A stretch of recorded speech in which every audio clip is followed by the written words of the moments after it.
repeated games, dan sequential games. Sebelumnya, perkenalkan, nama saya Wida Pretasari dengan NIM 220813241148. Perkenalkan, nama saya Ranita Dewivia dengan NIM 138. Perkenalkan, saya Nanda Arum, NIM 220813241140.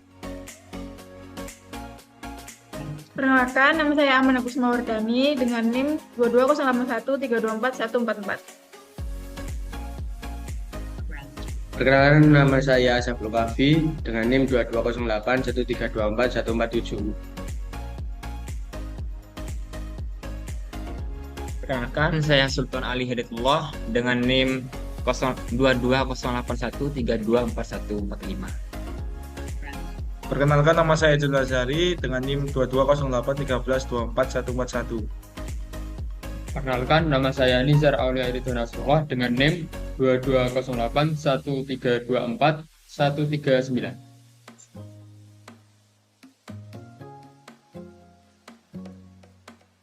Jadi pembahasan kita ini terkait tentang game teori sampai dengan sekarang adalah permainannya itu dilakukan sekali. Kemudian kita menentukan strategi terbaik. Nah, namun saat kita menganalisis perilaku perusahaan, sebagian besar games yang dilakukan itu berulang-ulang atau repeat games. Kayak misalnya ini, di permainan pertama, perusahaan itu melakukan T1. Lalu kemudian di permainan kedua, mereka akan melakukan T2, tapi dengan sebelumnya mereka akan melihat historis dari game perusahaan yang dilakukan game sebelumnya. Kayak ini, kayak Pace Off, Observe Outcome, lalu lanjut ke play G, T sama dengan 3, lalu lanjut dengan T sama dengan T. Intinya pokoknya itu strategi yang akan diambil perusahaan itu ditentukan oleh historis game sebelumnya. Untuk slide selanjutnya, pada permainan berulang ini misalnya ada perusahaan yang akan bermain dengan menentukan harga. Nah, strategi mereka adalah dengan menetapkan harga yang low atau menetapkan harga yang high. Payoff matriksnya seperti di bawah. Dalam permainan payoff di bawah ini Nash equilibriumnya adalah low dan low. Artinya kedua perusahaan menetapkan harga yang rendah. Bahwa dengan melakukan kompromi atau kolusi dengan menetapkan high dan high, artinya yang satu menetapkan harga tinggi dan perusahaan yang satunya juga menetapkan harga yang tinggi. Maka kedua perusahaan akan mempunyai payoff yang lebih tinggi. Nah, strategi repeat games populernya yaitu adalah tit for tat strategy. Dalam strategi yang diambil pemain akan merespon strategi yang akan diambil pemain lainnya di periode sebelumnya. Jika tetap bekerja sama, maka ia akan bekerja sama, maka ia akan menentukan strategi yang diambil bukan kooperatif atau diingkari, maka ia akan melawan dengan mengambil strategi serupa. Begitu. Lanjut slide berikutnya. Oke. Selanjutnya, jika repeat games dilakukan dalam waktu yang tak terbatas dan kedua pemain mengambil strategi tit for tat, perusahaan tidak punya insentif untuk ingkar. Nah, dengan ingkar, di periode tersebut ia akan memperoleh payoff yang lebih tinggi. Namun, periode selanjutnya dan seterusnya, ia akan memperoleh payoff yang lebih rendah daripada payoff kooperatif atau kolusi. Selanjutnya, dengan demikian, jika repeat games dilakukan dalam waktu tak terbatas, semua pemain akan menetapkan harga yang lebih tinggi atau kooperatif. Oke, untuk selanjutnya, yakni jika repeated games dilakukan dalam waktu yang terbatas, maka strategi yang rasional adalah set harga tinggi di sepanjang periode atau bulan di games tersebut, kecuali di periode atau bulan yang terakhir. Di periode atau bulan yang terakhir akan diset dengan harga rendah sehingga perusahaan tersebut memperoleh payoff tinggi tanpa memperoleh balasan atau tir for tat dari pesaing karena periode sudah habis. Namun, kedua perusahaan berpikir sama karena sama-sama rasional. Maka konsekuensinya adalah kedua pemain atau perusahaan akan menetapkan harga rendah di tiap periodenya. Yang selanjutnya yaitu sequential games. Next.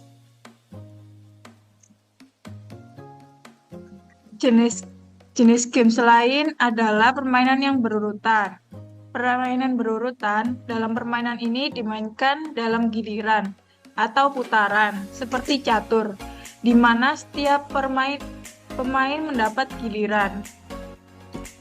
Artinya, pemain pertama mengambil strategi terlebih dahulu, kemudian diikuti oleh pemain kedua berdasarkan strategi yang diambil pemain pertama.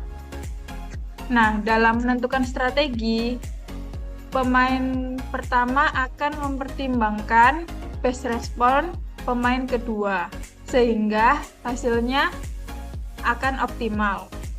Jenis permainan ini telah kita bahas saat mempelajari Stackelberg model.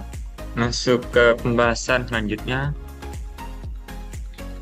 Jika dicontohkan, ada dua perusahaan yang mengeluarkan dua bahan, seperti crispy dan sweet.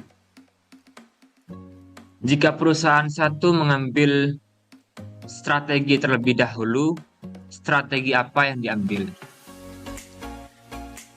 Kita bisa membuat decision kemudian berpikir dan dari belakang, backward for the end. Kemudian kita tentukan best respon perusahaan kedua. Best responnya yang berwarna ungu, yang sweet dan crispy. Di antara best respon tersebut, tentukan mana yang member payoff tersebut untuk perusahaan satu. Tentukan yang lebih besar. Yang lebih besar adalah crispy 20/10. Jadi, strategi yang seharusnya diambil oleh perusahaan satu adalah produksi sweet. Oke, untuk selanjutnya kita beralih ke dalam model Stackelberg, model sequential games yang lain yang telah dipelajari pada sebelumnya. Nah, fungsi permintaan yang kita bahas kali ini adalah P sama dengan 30 min Q dan Q sama dengan Q1 plus Q2, di mana hasil yang diperoleh adalah sebagai berikut.